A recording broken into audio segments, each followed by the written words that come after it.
Stock market and SoFi investors, welcome back to the channel. In today's video, we're going to discuss why you will regret not buying SoFi stock right now. I know there's been tons of volatility with the stock, and of course, it can go lower, but the stock has already been cut in half since November. I think it's a remarkable opportunity to buy SoFi stock right mother effing now, and I'm going to show you why. Let's get into the video. All right, all my SoFi investors and potential SoFi investors, take a look at your screen right now. I built a little slideshow for you guys for today's video. But first, make sure you hit that like button. Hit the hype button as well. It's a new feature on your phones. And also, subscribe to the channel, guys. We're closing in on 5,000 subscribers on this little baby channel. And if you like NFL stuff, check out the Jay All Day NFL Show. That is my other channel. Okay, we're going to start off with quarterly revenue growth history from 2021 to 2026. We are out of the revenue explosive growth phase. We're going to settle hopefully in this 30% range. As you can see, it's not going to be as explosive as it was back in 2021. That's just not how it's going to fly moving forward. The growth history is pretty remarkable, and we're staying in that 35% range, and we're kind of flattening out, and flattening out in 30% range is really good. As you can see, the revenue growth is normalizing right now. Ally Bank, a more mature bank, is growing at around 15%, and New Holdings, which works in South America, pretty solid bank. Will they ever reach the multiples of an American bank? I have my reservations on that, but they're growing at 45%, pretty solid numbers there out of New Holdings. So, pre-2024 is the rapid revenue scaling phase. 2024 shift is more sustainable growth, and we're going to see if we can keep this trend over 30%. The longer we keep it over 30%, the better, obviously, but I'm very happy with where these numbers are, considering the GAAP profitability milestone happened back in Q4 of 2023. So we're working on, going on, 3 years of over 30%. I want to get it to 5. That's my goal when I'm looking at it. And here are some numbers down here of the revenue growth year over year. And we did tick up. We went down all the way to 28%, but we've seen quarters tick up, which is great. I'm really interested to see how the numbers come in a couple weeks. All right, here is the annual adjusted net revenue projected in millions and billions of dollars, guys. Here we go. These numbers are in millions, but these numbers will correlate to billions. I'm really excited for where this company is right now. These are the actual numbers: 21, 22, 23, 24, and then these are projected numbers out into 2030. And as this company continues to grow and expand, we're going to be hitting billions and billions of dollars in adjusted net revenue. I'm really excited about these numbers here, guys.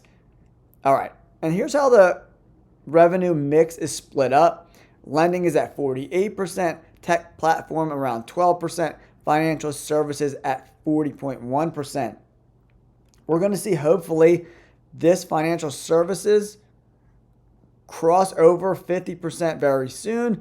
And I want to see the tech platform over 15% over the next year or two. That's kind of what I'm looking at. Here is the loan origination mix, from personal loans coming in around 70%, home loans at 10%, student loans at 18%. I definitely want to see home loan expansion. I would like to see this in the 15% range as well. If we could get 15% here, 20% here, and then the rest in personal loans, I like that mix there.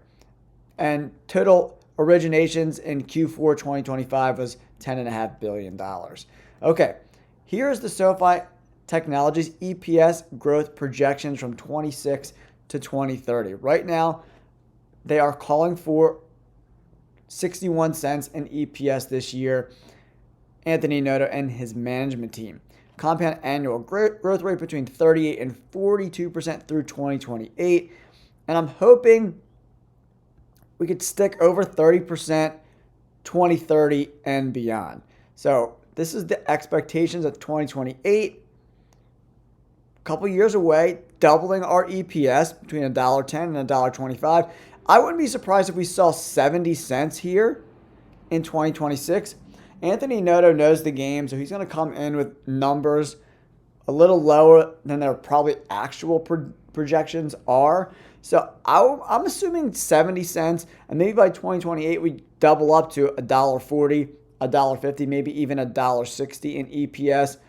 So, and then by 2030, these are the bull cases here, but these are based on the projections of 2026 and the compound annual growth rates of 32 and 42%.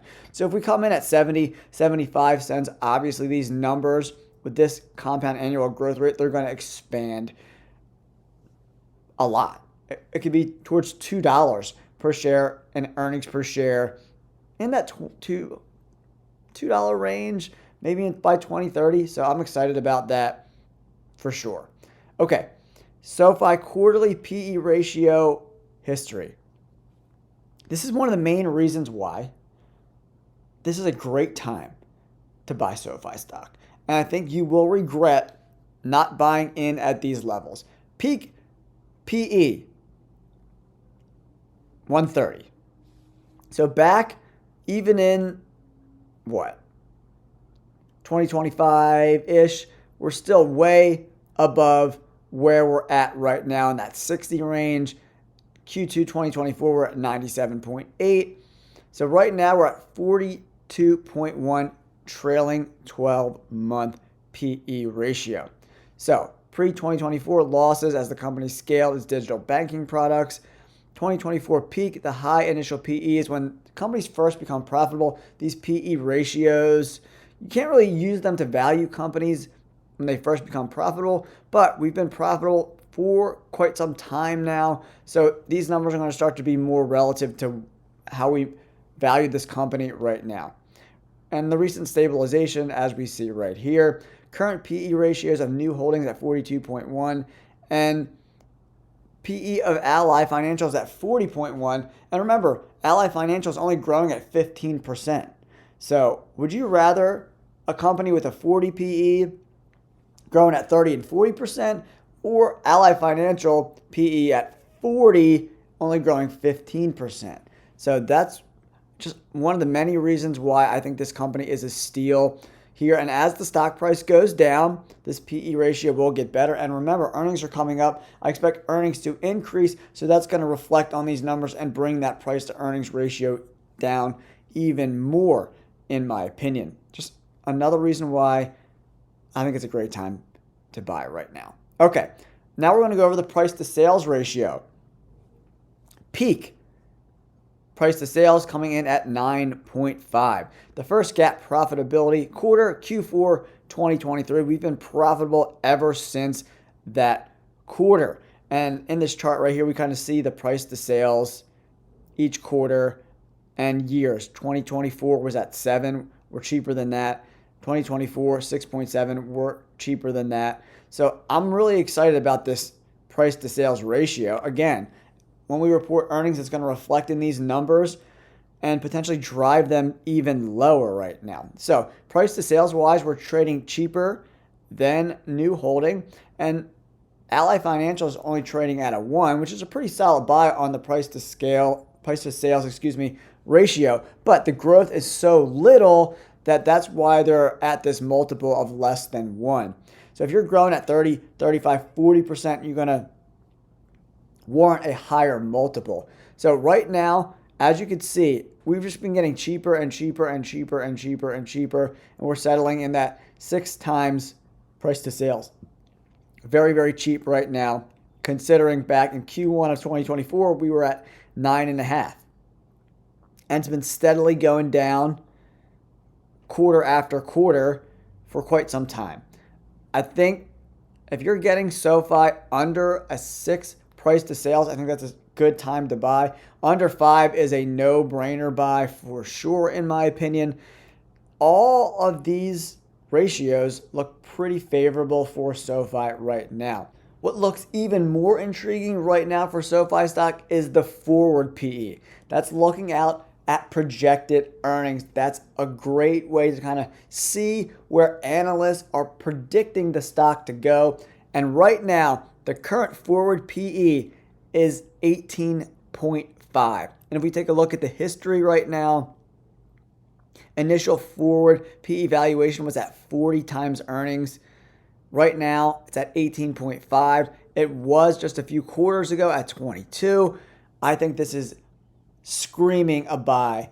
When you get a company growing 30, 40% year over year in pretty much every metric, and you're getting it forward PE wise at 18.5, that means the current PE ratio is in the 40s. The forward is under 19. So that means analysts are predicting earnings are going to go up significantly in the coming quarters.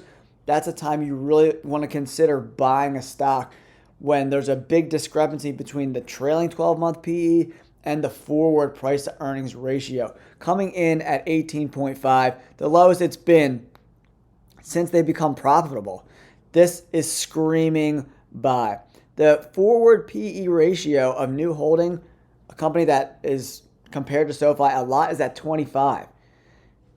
And Ally is at 8.5, but remember, they're not even growing over 15% in most of their metrics. So this is a great trend if you're looking to get into a stock. Back in 2024, 38 times forward earnings. This over the last couple of quarters, guys, 18.5, 18.2, 17.5. These are great numbers to get in my opinion. That's why I'm loading the boat. My total shares owned just crossed over 7,000. So I'm definitely adding anything under 20 bucks per share. I'm nibbling away. Under 15 is where I really want to be buying. At 15, I'm adding every single week. But this current forward PE valuation at 18.5, screaming buy in my opinion. Now let's take a look at the forward price to earnings growth ratio. Again, historically low numbers for SoFi at 1.6. The initial forward peg ratio was at 3.2. We're cutting half from the initial peg ratio of 3.2, and it's been going down and down and down. The current forward peg ratio at 1.6 is a crazy number. Anything under 2 is a buy, especially for a company growing so significantly, in my opinion. It's almost at the Ally Financial levels at 1.1.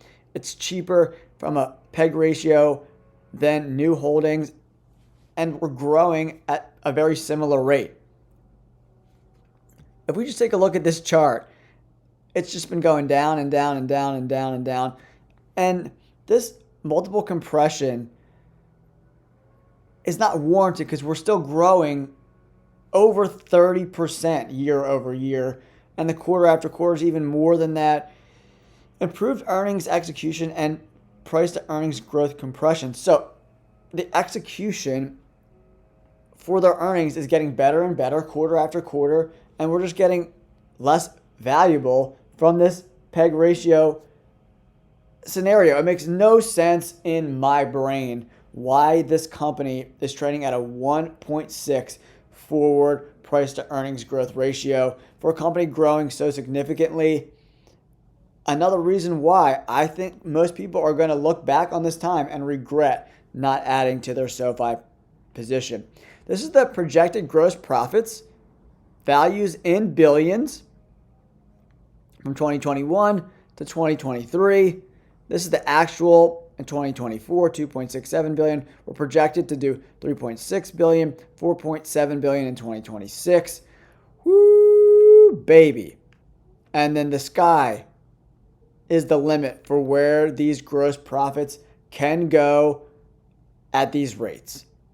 Another chart that's just screaming by. The profitability is going to be there. So now I want to get into SoFi price predictions based on a price to earnings ratio and a price to sales multiple as we move forward to 2031. It's a pretty cool chart that we got made here. A little AI help, but here we go. I'm excited about this. Revenue growth 30% compound annual growth rate, and the EPS growth is at a 40% compound annual growth rate. Here we are. Price to earnings, 30x. This is where they would be at the end of each of these years. 1830 this year, 2490, 3480, 4350, 5430, 6780 by 2030. And this is a price to sales multiple of 7.5. We've seen it trade north of 9 into the 10s. I think, what is it? In the 6s kind of now. So if we settled in the middle there, that's kind of where I got this number of 7.5. We see a $31 stock price this year, 38 2027, 49 2028, 64 77, and then 97 by the end of 2030. So this is probably best case scenario in my opinion. This is the bull case, and my base case is a 25x multiple PE ratio and a 6 times price to sales. I think these numbers are probably between bear and base case, kind of right in the middle of those two right now. So $15 this year, $20 next year, 29, 36, 45, 56. That's based on a 25 price to earnings multiple. Now, price to sales at 6 times price to sales, we're at $25 this year. I think this is probably the most likely scenario that I see playing out over the next few years at least. 25, 30, 39, 51, 62, 77. This is between my bear case and my base case, these numbers right here. This is a very conservative view on SoFi stock, in my opinion. So we're looking at, right now we're at $16 per share. This is what, a 3x? We'll say $15 where we're at right now, just to make the numbers easy. Between a 3 and a 4x. And if we're at, $15 now, we're looking at 5x, between a 5x and a 6x on our money in the next 5 or so years. So I think that's bear case. So best case scenario, I think the $97, around $100 a share by 2031 could make some sense. At $15 per share, $16 per share, where we're buying at right now, significant gains. We're talking 6, 7x. I think that's a serious possibility for SoFi stock, guys. So there it is. That's kind of where I'm at with SoFi stock and why I think people will regret not buying at this level between $15 and $17. I think it's a great entry point considering where this company is and where it was when people were paying similar prices when the business was nowhere near as effective as it was, and the brand is just growing and growing. People are talking about SoFi all over the place. SoFi Stadium here in LA. It's just their footprint is getting bigger and bigger and bigger across the country, and it's going to expand globally sooner than we think, in my opinion. I think the S&P 500 inclusion is going to make that footprint even bigger. So I think there's a lot of tailwinds for SoFi stock over the next couple of years, guys. Let me know what your thoughts are about SoFi stock in the comments down below. Make sure you subscribe to the channel. And if you're interested in trying SoFi out, if you use my link in the description down below, you get $25 in free stock if you join Invest and $25 free if you join the checking and savings account. I'll leave links to that in the description down below. Thanks again for all your love and support, guys. Peace.